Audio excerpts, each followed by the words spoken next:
नमस्कार, आप देख रहे हैं भैया जी गजब और मैं हूं आपके साथ यशस्वी शर्मा। इस वक्त मैं मौजूद हूं कश्मीरी गेट के पास वासुदेव घाट पर। दिल्ली की जनता ने इस बार बदलाव चुना है और भाजपा को लेकर आए हैं 27 सालों बाद। अभी आप मेरे पीछे देख सकते हैं कि यहाँ पे मशीन्स खड़ी हैं विशालकाय, जो कि यमुना नदी की सफाई में जुटी हुई हैं। यहाँ का अगर मैं आपको कुछ हालात बताऊं तो अभी जो यमुना नदी का पानी है वो बिल्कुल काला है।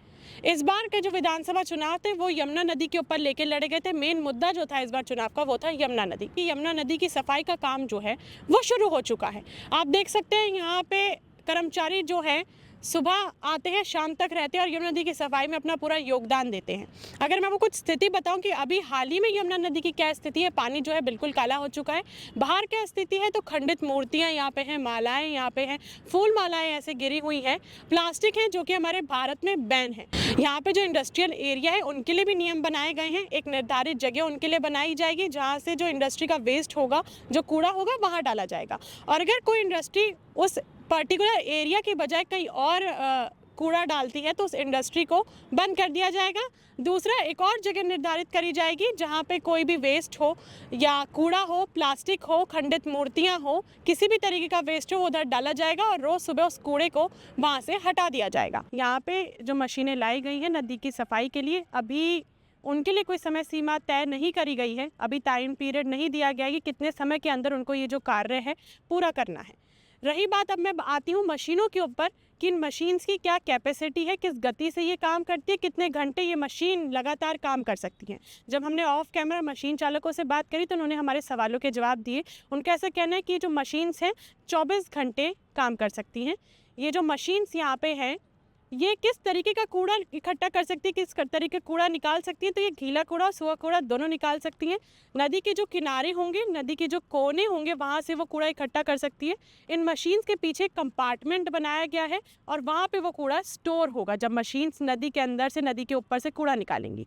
दूसरा, जो कूड़ा ऊपर जम जाता है, नदी के ऊपर जो कूड़े की परत जम जाती है, जो ऊपर कूड़ा तैर रहा होता है, ये मशीन्स वो कूड़ा हटा सकती हैं। अभी यहाँ पे हाल फिलहाल में 2 से 3 मशीनें हैं, लेकिन आगे मशीनें लाई जाएंगी जो कि नदी को साफ करेंगी। और रही बात नदी के अंदर से कूड़ा निकालने की, जो कूड़ा नदी के अंदर होता है, गहराई में होता है, उसके लिए अलग मशीनों के लिए प्रबंध करा जाएगा। हाल फिलहाल में 3 मशीनें हैं, आगे और मशीनें आएंगी जो कि नदी के कार्य में, सफाई के कार्य में उनको इस्तेमाल करा जाएगा। जब दिल्ली में आम आदमी पार्टी की सरकार थी तो तमाम वादे करे गए थे केजरीवाल जी की तरफ से, जिसमें से एक वादा जो था सबसे बड़ा वो था यमुना नदी की सफाई, जो हमें विफल होता नजर आया, दिल्ली की जनता को विफल होता नजर आया। एक और वादा था जिन्होंने करा था कि 2025 के विधानसभा चुनाव आने से पहले वे यमुना नदी में डुबकी लगाएंगे। मैंने आपको एक प्रॉमिस किया हुआ है कि अगले चुनाव के पहले आपके साथ यमुना में डुबकी लगाऊंगा, वो कर दूंगा। हाँ, अगले 2025 का जो चुनाव है। और दूसरी तरफ भाजपा सरकार, जिनका 27 सालों का वनवास अब टूटा है। मोदी जी देश के प्रधानमंत्री जब दिल्ली में आए थे तो उन्होंने यमुना नदी, गंगा नदी का मुद्दा उठाया था, दिल्ली की जनता से संवाद करा था और उन्होंने बोला था कि अगर हमारी सरकार दिल्ली में आती है तो मैं एक वादा जो है वो आप लोगों से ज़रूर करूंगा, जो कि था यमुना नदी की सफाई।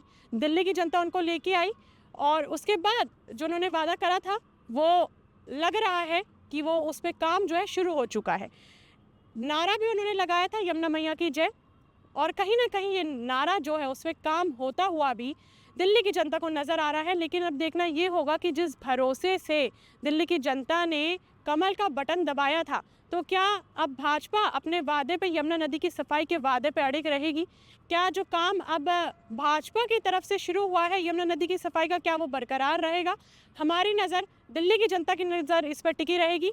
अभी हम यहाँ पे हैं, कुछ महीने बाद हम दोबारा आएंगे और आपको यहाँ यमुना नदी पे क्या विकास हुआ है, क्या बदलाव हुआ है, हम हमारे चैनल के माध्यम से आप तक पहुँचाएंगे। तब तक के लिए बने रहिए भैया जी गजब के साथ। मैं यशस्वी शर्मा, कैमरा पर्सन प्रदीप के साथ। धन्यवाद।